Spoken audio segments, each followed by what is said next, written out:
अस्सलाम वालेकुम students, how are you students. The inventor educational system की तरफ से आज आपको लेक्चर नंबर 22 डिलीवर किया जा रहा है।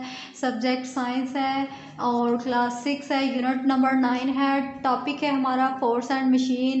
एक्सरसाइज के हमारे आज शॉर्ट क्वेश्चन है। आज हम शॉर्ट क्वेश्चन को डिस्कस करेंगे। पीछे हमने लेक्चर नंबर 21 में एक्सरसाइज का क्वेश्चन नंबर 5 लॉन्ग डिस्कस किया था, फिल इन दी ब्लैंक्स और एमसीक्यूज डिस्कस किए थे।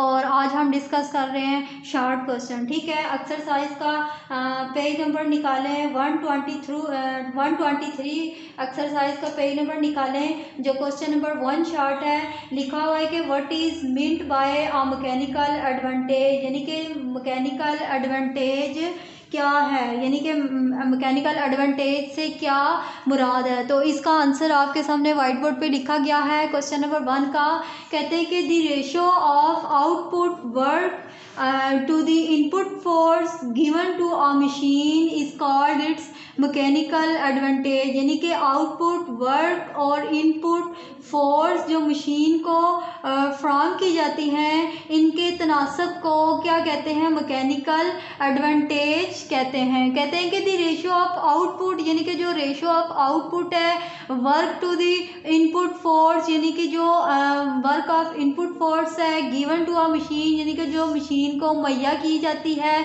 दरकार होती है, गिवन होती है, तो उसे हम क्या कहते हैं, मैकेनिकल एडवांटेज। उसे क्या कहते हैं हम, मैकेनिकल एडवांटेज कहते हैं। ठीक है, अब दोबारा पेज नंबर 123 पे आ जाए। क्वेश्चन नंबर 2 है हमारा, how does wheel and axle work, यानी कि जो व्हील और एक्सल है वो कैसे काम करती हैं। ठीक है, अब बुक का पेज नंबर 110 पे आ जाए, 110 पे आ जाए, जहाँ पे लिखा हुआ है wheel and axle 9.1 wheel and axle लिखा हुआ है।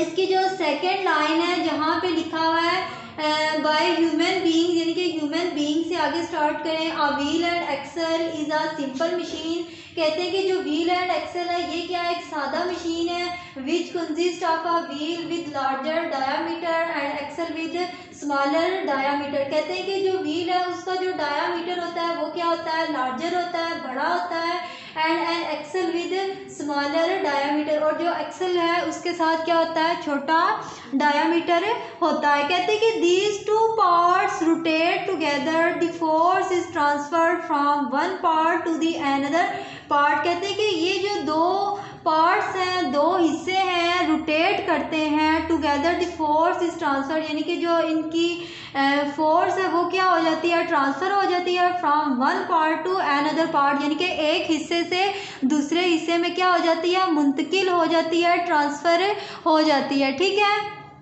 अब कहते हैं कि इन दिस वे, कहते हैं कि इसी तरह in this way when the rotate the wheel the axle also rotate, कहते हैं कि जो एक्सल है वो ऑलरेडी क्या करती है, रोटेट करती है। Similarly if we rotate the axle wheel also rotate, a small force applied to the large wheel can move a large load attach to the axle, यानी कि एक बड़े डायामीटर का पहिया छोटे डायामीटर के एक्सल, यानी कि दोनों मिलकर एक सादा मशीन बनाते हैं। ये दोनों हिस्से मिलकर रोटेट करते हैं और जो इनकी फोर्स होती है, यानी कि इनकी फोर्स एक हिस्से से दूसरे हिस्से पर क्या हो जाती है, ट्रांसफ़र हो जाती है, मुंतकिल हो जाती है। इसी तरह अगर हम एक एक्सल को रोटेट करेंगे तो उसके जो पहिए होंगे वो भी क्या होंगे, रोटेट होंगे, घूमेंगे। ठीक है, बड़े पहिए पर, यानी कि जो बड़ा लार्ज व्हील है, व्हील पर क्या करेंगे, कम फोर्स लगाएंगे तो क्या करेंगे, हम एक्सल पर मौजूद ज़्यादा बोझ को दूसरी जगह मुंतकिल कर सकते हैं। ठीक है, इसको मैं दोबारा रीड आउट कर देती हूँ कि a wheel and axle is a simple machine which consists of a wheel with larger diameter and axle with smaller diameter. These two parts, यानी कि कहते हैं कि जो व्हील एंड एक्सल है ये क्या, एक सादा मशीन है जो कि एक जो व्हील है वो लार्जर डायमीटर से जुड़ी है और जो एक्सल है वो स्मॉलर डायमीटर है, यानी कि इन दीज टू पार्ट, यानी कि जो व्हील एंड एक्सल है ये दोनों क्या करते हैं, मिल के क्या करते हैं, रोटेट करते हैं। एंड फोर्स इज ट्रांसफर, यानी कि जो उनकी ताकत होती है, फोर्स होती है, उसको ट्रांसफर करते हैं one part of to the other part, यानी कि एक हिस्से से कर देते हैं, मुंतकिल कर देते हैं। In this way when we rotate, यानी कि जब व्हील है रोटेट करते हैं, दी एक्सल आल्सो रोटेट, यानी कि जब व्हील रोटेट करेगा तो एक्सल भी उसके साथ रोटेट करेगी। Similarly if we rotate the axle, यानी कि जब एक्सल रोटेट करेगा तो व्हील भी क्या करेगी, रोटेट करेगी। यानी कि दोनों एक दूसरे के अपोजिट है, यानी कि जब व्हील रोटेट कर रही है तो एक्सल भी ऑलरेडी रोटेट होगी, और जब एक्सल रोटेट हो रही है तो ऑलरेडी व्हील भी क्या होगी, रोटेट होगी। ठीक है। अ स्मॉल फोर्स अप्लाइड, यानी कि जब हम इस पे छोटी ताकत अप्लाई करते हैं टू दी लार्ज व्हील, यानी कि लार्ज व्हील पर can move a larger load, यानी कि ये उसके ऊपर जो ज़्यादा लोड होगा, भारी लोड होगा, अटैच टू दी एक्सल, और हम उसे क्या कर सकते हैं, एक्सल के साथ अटैच कर सकते हैं, यानी कि एक जगह से दूसरी जगह लेके जा सकते हैं। यहाँ तक था हमारा क्वेश्चन नंबर 2 शॉर्ट। ठीक है। अब आ जाए क्वेश्चन नंबर 3 शॉर्ट है। एक्सरसाइज दोबारा खोल लें, 123 पेज है एक्सरसाइज का।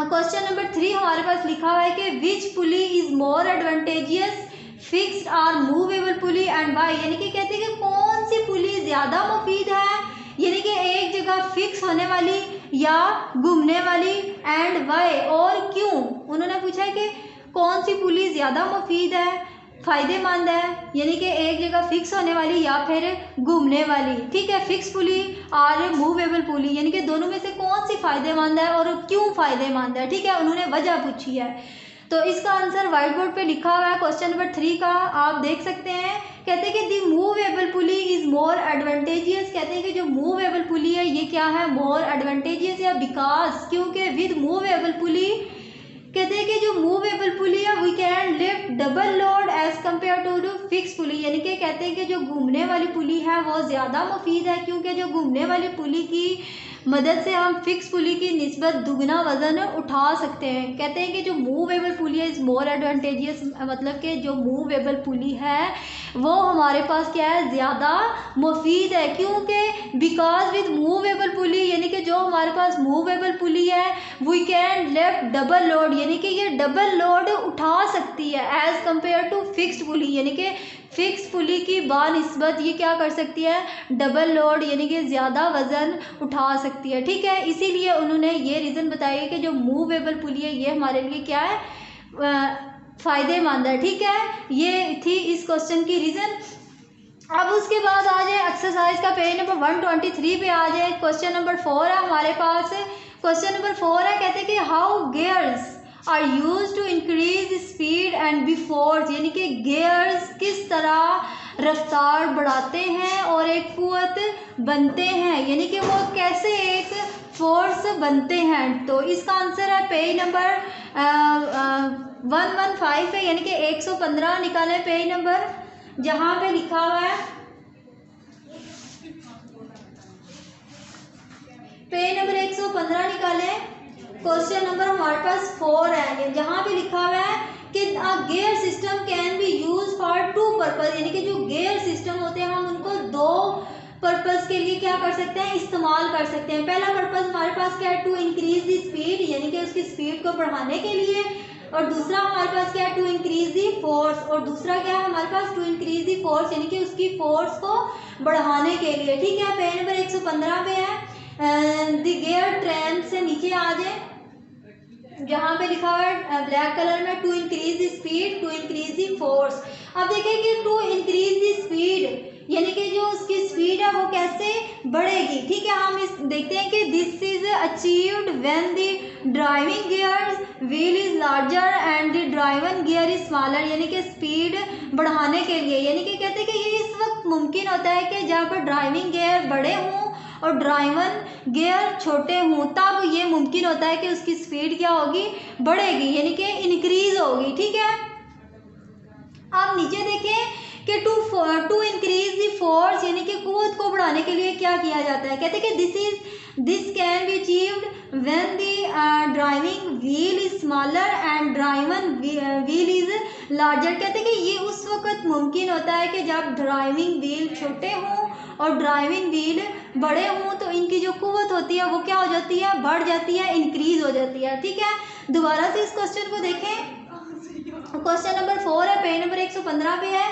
टू इंक्रीज द स्पीड, यानी कि 2 पर्पज है ये उसकी स्पीड को बढ़ाने के लिए। गियर्स क्वेश्चन में उन्होंने पूछा था कि गियर्स किस तरह अपनी रफ्तार बढ़ाते हैं और कुव्वत कैसे, एक दूसरे की कुव्वत कैसे बनते हैं, ठीक है। टू इंक्रीज द स्पीड, कहते हैं कि दिस इज अचीव, अचीव का मतलब मुमकिन, ये कहते हैं कि ये उस वक्त मुमकिन होता है कि व्हेन द ड्राइविंग गियर्स, यानी कि जो ड्राइविंग गियर्स हैं, व्हील इज लार्जर, यानी कि जो व्हील होगी वो लार्जर होगी, and the driving gear wheel is smaller, यानी कि जो ड्राइविंग गियर व्हील होंगे वो क्या होंगे, छोटे होंगे, तो तब ये मुमकिन होगा कि उसकी स्पीड बढ़ेगी, ठीक है।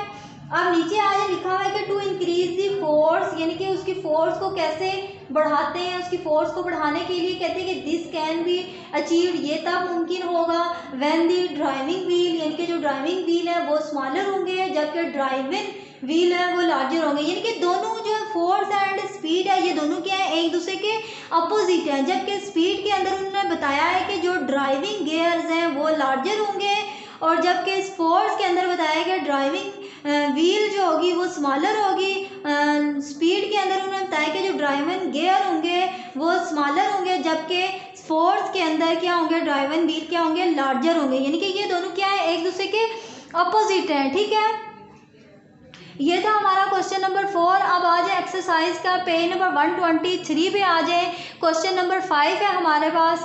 क्वेश्चन नंबर 5 है, कहते हैं कि how can the direction of driven and driving gear be made same, यानी कि किस तरह ड्राइविंग गियर और ड्राइवन गियर को एक ही सीमत में इस्तेमाल किया जा सकता है, ठीक है। अब ये इसी पेज पे देखें, पेज नंबर 115 पे देखें, जहाँ पे लिखा हुआ है फिगर नंबर, ये मैं आपको बुक से भी दिखा देती हूँ कि कहाँ पे है, पेज नंबर 115 पे है, नज़र आया आपको पेज नंबर 115 पे, यहाँ पे देखें पेज नंबर 115 है, यहाँ पे देखें लिखा हुआ है if we place a third gear, ये बीच में से काट दें, ठीक है, between the two gears as shown, ये काटा हुआ है, it will not change mechanical, इसको भी काट दें, ठीक है। बस आप यहाँ से रखें if we place a third gear between the two gears, ठीक है। अब नेक्स्ट पेज पे आ जाए, पेज नंबर 116 पे आ जाए, यहाँ पे देखें आप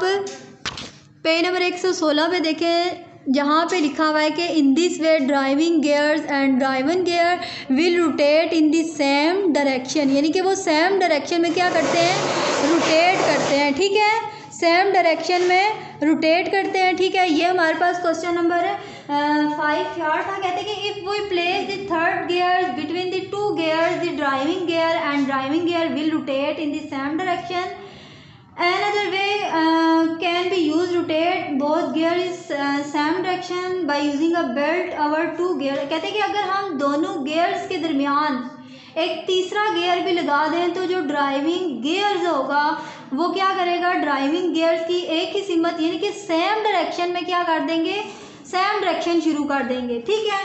एक तरीका उन्होंने ये बताया है। अब दूसरा तरीका भी इसी पेज पे देखें, पेज नंबर 116 पे देखें, जहाँ पे लिखा हुआ है another way can be use to rotate both gears in same direction by using a belt over two gears, यानी कि बेल्ट ओवर टू गियर। यहाँ तक क्वेश्चन नंबर 5 शार्ट, यानी कि ये दूसरा तरीका हमने बताया है, ठीक है। दूसरा तरीका ये है कि अगर हम इनको घुमाने के लिए एक बेल्ट इस्तेमाल की जाए तो एक ही सिमत में घूमेंगे, यानी कि एन अदर वे दूसरा तरीका है कि we can be use rotate both ways, यानी कि इन दोनों को रोटेट करने के लिए अगर हम एक बेल्ट को यूज़ करें तो इनकी जो डायरेक्शन होगी वो क्या होगी, सेम होगी, ठीक है। ओके स्टूडेंट्स, आज के हमारे एक्सरसाइज के यही 5 शॉर्ट क्वेश्चन थे, इनको आपने रीड आउट भी करना है, याद भी करना है, ठीक है। I hope you understand.